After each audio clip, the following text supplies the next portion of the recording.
Okay, so finally I sat down to go see the new Ghostbusters Frozen Empire. And guys, I love Ghostbusters, but man, I was anticipating this, but I don't know how to feel about it. I mean, there were memorable faces in this film. I thought that was very adorable. The faces that you remember from the original, you will see.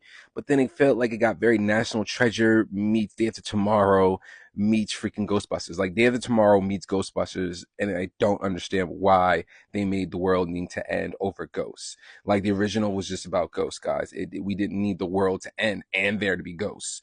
But I mean, the action is cute. There's a couple of heroes, definitely memorable, like nostalgic things from the second and first one that I do love.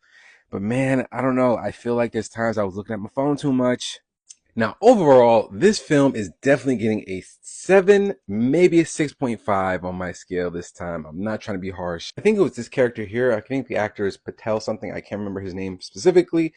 But if you've seen him, you've seen him in a bunch of movies. And for me, his type of comedy was not mixing with the Ghostbusters type of comedy. I know that he's been an SNL guy. They've been SNL guys. You would have thought this would have worked, but for me, it was not hitting. Although now I was open to the whole concept of him being kind of the savior in a sense, or like him having some family lineage that was connected to the ghost and the villain of the movie. To me, that was just hitting it low, low, low. I'm sorry. I feel like this is one of those franchises that really is like nostalgic. And they have the nostalgia in this film. I mean, just being able to see 3 out of the 4 in this movie as grown older guys, just a couple of old guys, 3 older dudes still trying to kick it, it's still beautiful to watch. Not only that, they had a very good amount of nostalgic points. I definitely feel like there are so many little references to these first 2 movies within this film, which I appreciate so much because I don't remember as many references in the last film.